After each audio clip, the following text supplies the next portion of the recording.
to niche the content, right? Niche the reactions. Random historical facts. Hold on, before you go in crazy, before you come in hot, right? So we gotta introduce your bitch ass first. False history myths you probably still believe. Hey, here's some of these myths that you probably still believe. Yo, I feel like, okay, first things first, that whole 25th of December one, it should be like #1 here, right? Just a Rockin' Space is the name of the channel. Yeah, let's see them though. Facts that are actually completely wrong. The Iron Maiden is a disturbing torture device used during the medieval period, consisting of a solid iron cabinet with metal spikes lining the... I know y'all have seen this on like magic tricks being performed by magicians. The Iron Maiden. Yo. Inside, just large enough to force a human into and close the door. So what was this some sort of like torture measure to just like torture somebody who goes to the law, or who, you know what I'm saying, does some atrocious kind of crimes and things like that? What was the Iron Maiden for? Well, it turns out the whole thing is balderdash. There is actually no evidence that Iron Maidens even existed before the 19th century. What? The myth started... Okay. Yeah, I'm definitely about to make this myth take a series, bro. In the 1700s, when a guy named Johann Philipp Siebenkees wrote about a man who was tortured with an Iron Maiden in Nuremberg way back in 1515. You know, these would be fire for... These would be actually fire and actually necessary for certain criminals of the modern day. You know what I'm saying? I don't know. Y'all... okay, let's make it a little exercise. Like, put it in the comments. What kind of human being, what kind of criminal would you, you know, shove into that Iron Maiden, bro? You know what I'm saying? PDF files, right? Murderers. Cheaters. Come on. What you think an Iron Maiden could just like... Wait, hold on. Let me see something. Okay, my co-pilot may be limited in what I'm trying to find out right now, but I feel like it may just be necessary, right? Because the details might just be too much for some portions of my audience, maybe. Co-pilot, are you able to explain sort of the details on how the Iron Maiden used to torture people, like how they used it to torture people, like what would actually happen inside as they closed that door, that door. The Iron Maiden was a supposed medieval torture device, often described as a standing cabinet with spikes on the inside. When it was closed around the person, the spikes would, at least in legend, pierce their body. However, historians generally agree that the Iron Maiden is more of a myth than a device that was widely used. So was it, like, as it stabbed your whole body, was it meant to stab you all the way through? Like, as in kill you instantly, or, you know, did it stab you just enough for you to experience all that torture until you probably eventually, you know, pass on from the injuries and stuff? The idea behind the Iron Maiden was indeed that it wouldn't kill instantly. The spikes were supposedly placed so that they would injure but not immediately cause death, leading to a prolonged and agonizing experience. This made the idea of it particularly gruesome in legend, even if the device itself was likely more a myth than a common historical reality. Nice. Okay, cool. Let's check out more details. He described how once the doors were closed, the spikes lining the device penetrated the man's arms and legs, his belly, chest, and his eyes, and how he died painfully and slowly, screaming and wailing from inside the... No, fuck. Yo, y'all remember the the Saw Part 2, right? I don't know if any of y'all are into horror movies. Bro, Saw Part 2, right? The beginning trap, right? The beginning trap of Saw Part 2, dog. I kid you not, they have like a Iron Maiden, but the head version of the thing. Bro, the head version where it does these details that they just described, but it clams your head up, bro. If y'all niggas, man, y'all people ever seen these? Alright, wait, let me see that. Part 2, beginning, right? Hold on. Should I say like, whoa, I can't even spell beginning. Yeah.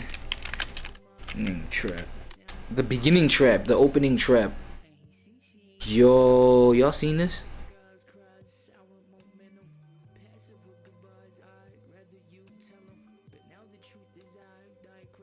Oh man, they don't have it right here. Hold on. Should I do videos? It's this one right here. It was this guy.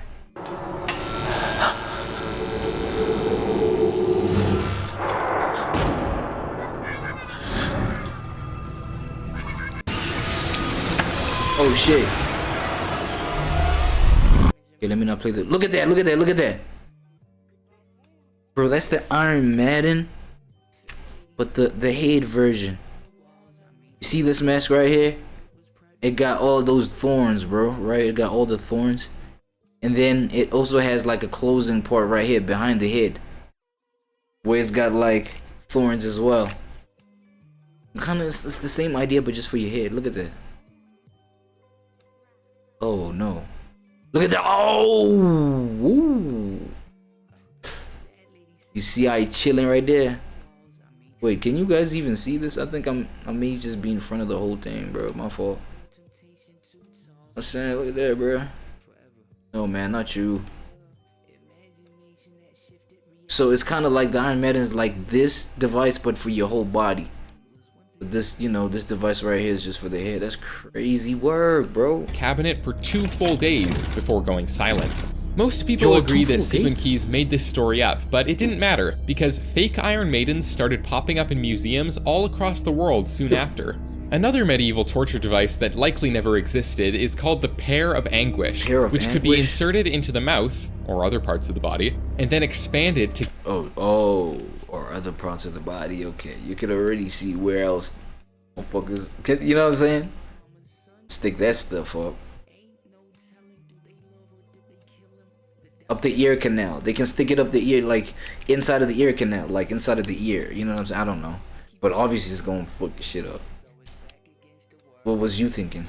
To gag or mutilate the victim. There are no first-hand accounts of these things being used, so they might have been fake, but we have found some that look like they were maybe used around the 1600s based on the style of metalwork. Yeah. Iron Maidens? Definitely a historical misconception. Pear of Anguish? We're not sure. Slaves didn't build the Great Pyramid. Okay, but yeah, nah, we just come from this, eh? We come from this. Ancient Egypt definitely had no lack of slaves, with slave pure death, built by slaves, where they were fed with laborers. As in, we just come from the previous video, right? History, myths, and misconceptions debunked. They already covered the slavery joint, so that's why. That's the only reason I'm skipping that. Human history is full of misconceptions, but what about your history? Your family tree could be full of falsehoods. Is the #1 source to learn for sponsoring this video. Nice. Lady Godiva. What is this? Lady Godiva? The story of the Countess Lady God Diva. Countess Lady Godiva is that her Godiva, my fault. mean husband Leofric had just raised the taxes on the people of the town of Coventry. The people of the town were already poor, and they and Lady Godiva thought that the new taxes were too high, and so Godiva sought to do something about it. She pestered her husband to lower the taxes, and he agreed, but only if she would ride on horseback through the town, cheeks out, naked as the day she was born, presuming, of course, that she would never do it. To Leofric's surprise, oh my gosh, she did it. Oh no, she did it. She's one of them females. Godiva agreed, and left on her horse covered by absolutely nothing but her long, luscious locks of hair. Out of respect for her modesty, the townspeople refrained from looking at her, except for a tailor named Tom who was caught peeping. This is actually where we get the phrase peeping Tom. Oh, okay. Peeping Tom, gooner ass, peeping Tom ass. Yo, saying, gooner ass nigga, you nigga, what the hell you doing? You thirsty ass nigga. Man, Tom, bro, come on, bro. You definitely one of those people that, like, you know, humanize the whole, thinking with your small head ass nigga. Tom was later struck blind as— Oh, snap, there we go. Damn. Nah, definitely, if this was your punishment, bro, I'm almost convinced porn did not exist. Because if you're looking at, like, some lady parts and this is the punishment, damn. I'm gonna lie, they gotta bring these back, right? punishment, either by the people of the town, or in some retellings of the story, by God himself. Whoa. While Lady Godiva was indeed a real person and Coventry a real town, this popular historical legend is likely false because A, it's dumb as fuck, and B, the first written account of this story— Nah, it is though, it is though, nah, it is though. It's like, what the hell? What was that guy, what was it, the minister that raised the taxes? What was he thinking? As an alternative to just like people paying tax. As an alternative to people paying tax, he was like, yo, you go around on, you know, ass back, on the back of an ass. Was it a donkey? Yeah, some shit like that. In the back of a donkey, naked, bro, butt naked. Story was created by some— What you think was gonna happen? random guy in the 13th century, nearly 200 years after Lady Godiva's death.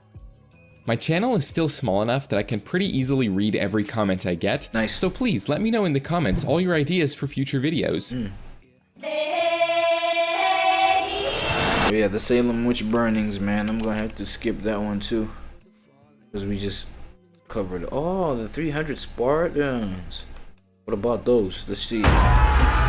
And Corey said, "More weight," until he finally died, never telling anyone whether or not he was a witch. We may never know for sure.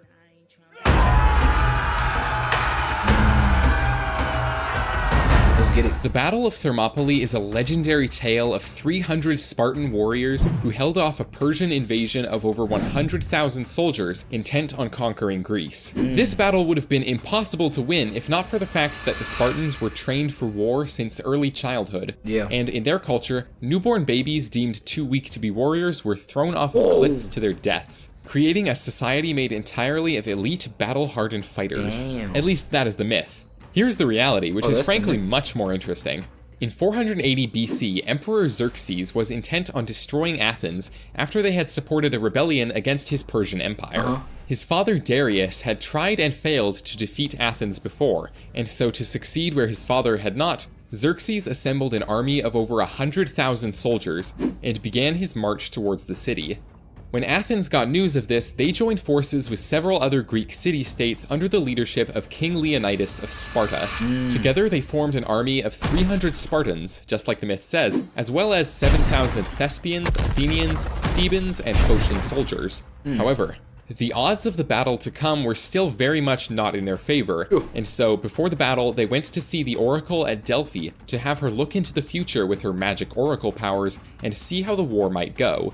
The Oracle saw two possible outcomes, declaring that either Sparta as a whole would be destroyed, or a king of Sparta would die in the upcoming battle. Despite this prophecy, King Leonidas didn't hesitate to continue marching, fully prepared to lay down his own life for his people. Let's go. The Greeks chose to make their stand at Thermopylae, in a narrow pass called the Hot Gates. When Emperor Xerxes arrived with his army, the Spartans formed a wall with their shields and stabbed the approaching Persians with their long spears, killing wave after wave of their opponents as they struggled and failed to get through. Persian bodies piled higher and higher as crows came to feast on the dead. The battle raged like this for days, until the Persians discovered a narrow path through the mountains. After a long march in single file, this path allowed them to surround the Greek forces located in the Hot Gates. Nice. Leonidas had known about this path and left behind an army of 2,000 Phocians to guard its entrance. However, when the Persians finally came through on the third day of the battle, the Phocians were no match for their forces. Xerxes' army quickly had Leonidas completely surrounded, and the Spartan king ordered the allied Greek forces to retreat and live to fight another day. He planned to remain in the pass with his army of 300 elite Spartan warriors and fight to the death to fulfill the oracle's prophecy.